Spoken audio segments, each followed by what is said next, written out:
Alors, ce quartier de Södermalm, c'était autrefois le quartier pauvre, le quartier ouvrier de la ville de Stockholm.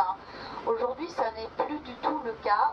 C'est devenu le quartier un petit peu branché de la capitale, le quartier le plus animé le soir et un quartier un petit peu patchwork. Et c'est aussi ce qui fait tout le charme de la promenade ici à Södermalm.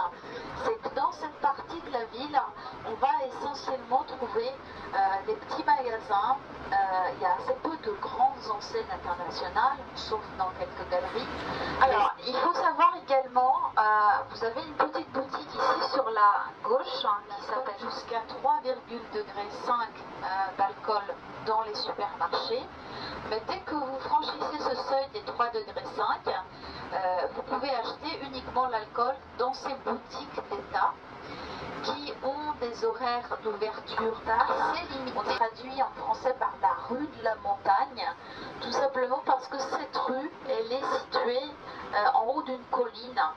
Et c'est pour ça qu'on a choisi de faire la pause panoramique ici, parce que ça va vous donner une hauteur de point de vue très intéressante sur la ville de Stockholm.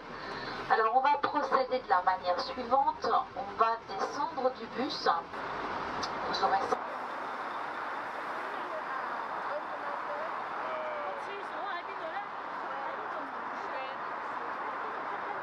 Regardez sur votre droite, vous allez avoir une petite maison verte sur pilotis. Cette petite maison verte sur pilotis, c'est un atelier d'artistes, comme il y en a beaucoup ici à Södermalm, puisque c'est un quartier qui a été un petit peu pris d'assaut par tous les artistes. La grande église de Stockholm, sur la droite encore, alors c'est un peu plus difficile de voir, on voit aussi le sommet du Palais Royal de Stockholm. Il y a une sorte de petit liseré vert tout autour.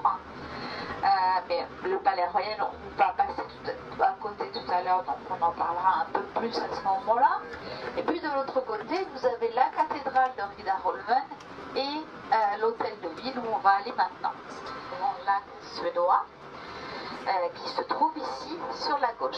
Il faut savoir qu'entre les deux, il y a une différence de niveau d'à peu près 1,30 m qui a rendu donc nécessaire la construction d'une écluse dès le XVIe siècle.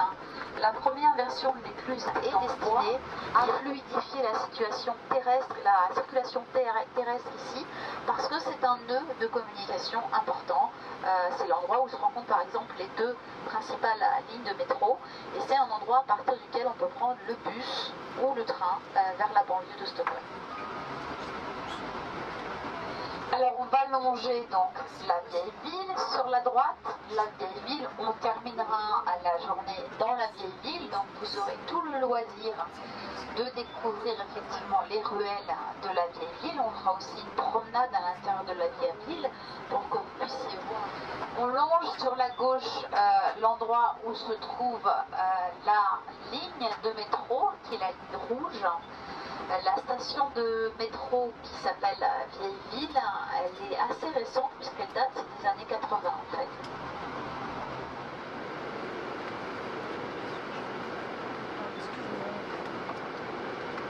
Autrefois au centre-ville de Stockholm et qui a brûlé en 1697. Donc en 1754, on a reconstruit sur les fondations du château des Trois Couronnes ce palais royal. Vous voyez d'ailleurs bien sur cette façade la démarcation entre ce qui est fondation et ce qui a été reconstruit.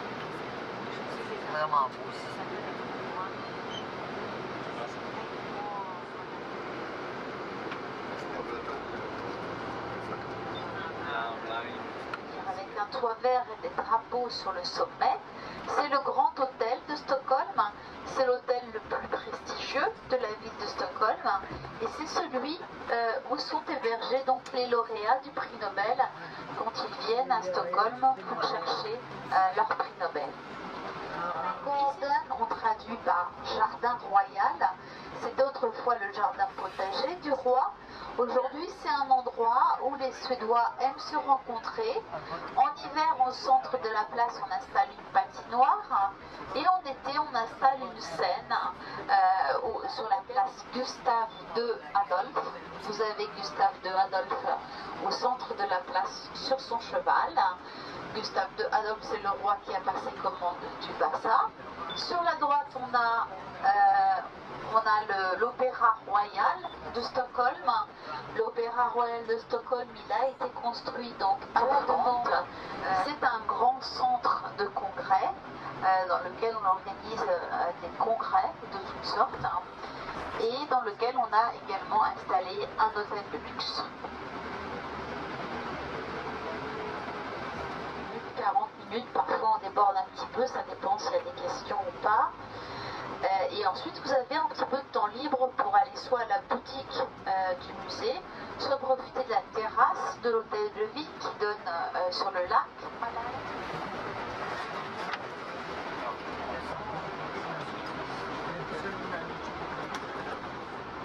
Et derrière cette île de Strömsö, on a la fameuse île de Riddarholmen, ou l'île des Chevaliers. Ici, sur la droite, on a au bord de l'eau le Parlement suédois.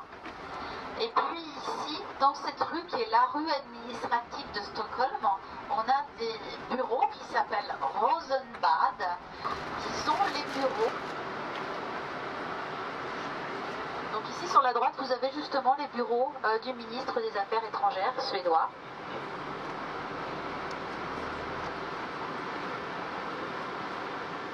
On a l'Opéra Royal de Stockholm qui a été construit comme beaucoup de monuments artistiques ici à Stockholm sur le port de la ville de Stockholm. Alors à partir de ce port, on peut effectuer un tour panoramique en bateau de la ville de Stockholm, mais on peut aussi prendre le bateau pour rejoindre une des nombreuses îles de l'archipel de Stockholm.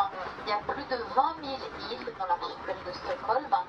La plupart sont occupées par une ou deux maisons, donc qui sont occupées uniquement l'été, sont en général des maisons de vacances, puisque évidemment en hiver la mer gèle et ces îles deviennent complètement inaccessibles.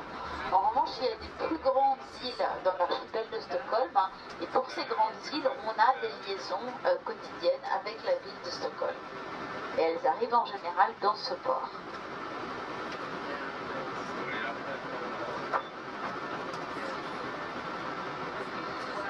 On va tourner maintenant, nous, sur la droite. Sur la gauche, vous allez voir un grand bâtiment formé par exemple Greta Garbo, Ingrid Bergman et d'autres acteurs suédois. Et puis, il y a deux personnalités marquantes de ce théâtre. C'est bien sûr le grand dramaturge suédois August Strindberg et le grand metteur nu qui s'appelle en suédois Strandvägen. On traduit en français par l'avenue de la plage. C'est une avenue qui est construite en esplanade selon le modèle des boulevards à la française. Et on avait le célèbre tennisman Björn Borg qui avait un appartement ici, qu'il a vendu assez récemment pour s'installer dans l'archipel. Et puis encore plus récemment le célèbre pont qui s'appelle le pont de Djurgården, sur lequel vous allez voir des statues qui représentent les dieux et déesses de la mythologie nordique. Avant d'arriver au musée Vasa, on va passer devant un des plus grands musées de la ville de Stockholm qui s'appelle le Nordiska Museum, qui ressemble un petit peu à une église et qui voulait trouver le moyen de préserver ses arts et ses traditions populaires suédois. Il a fait ériger ce grand musée qui présente un petit peu la culture et les traditions suédoises. Il y a 4 niveaux, c'est un des plus grands musées de la ville. Grand musée qui s'appelle le musée nordique, c'est le palais de l'industrie à Paris et un château qui se trouve au Danemark qui s'appelle le château de Frederiksborg qui est à Copenhague. Dans cette partie de l'île de Djurgården, on a aussi un autre musée qui est situé à gauche, ici, pas très loin du musée Vasa, qui s'appelle donc Unibacken, qui est un musée dédié à l'auteur à l'extérieur de la ville.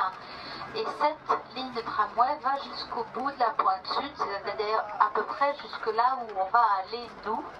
Le week-end, on remet en circulation une petite voiture vintage de métro qui permet de prendre le T de ce musée pour aller jusqu'à d'art contemporain. Vous allez trouver donc le fameux musée ABBA qui a ouvert ses portes l'année dernière et qui rencontre un succès assez franc, pas au point de dépasser le bazar, mais qui rapporte un grand succès. Et le musée ABBA, il est ici, juste sur la droite.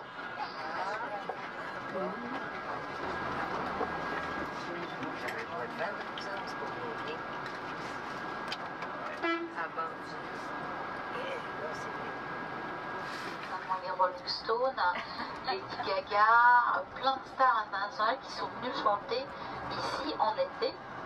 Ça, je pense avoir l'entrée principale de ce qu'on appelle ici Skansen, dans lequel on peut découvrir les animaux scandinaves.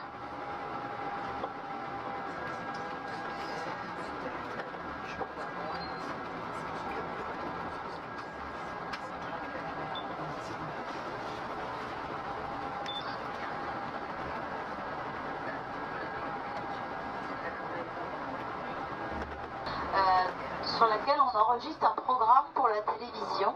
C'est un programme de chansons, les Suédois adorent chanter. C'est le cirque de Stockholm, qui est ce grand bâtiment jaune avec un toit rouge. Le cirque de Stockholm, c'est une salle de music hall. C'est par exemple ici qu'on a représenté pour la première fois le spectacle Mamma Mia. Et puis ce cirque, il a aussi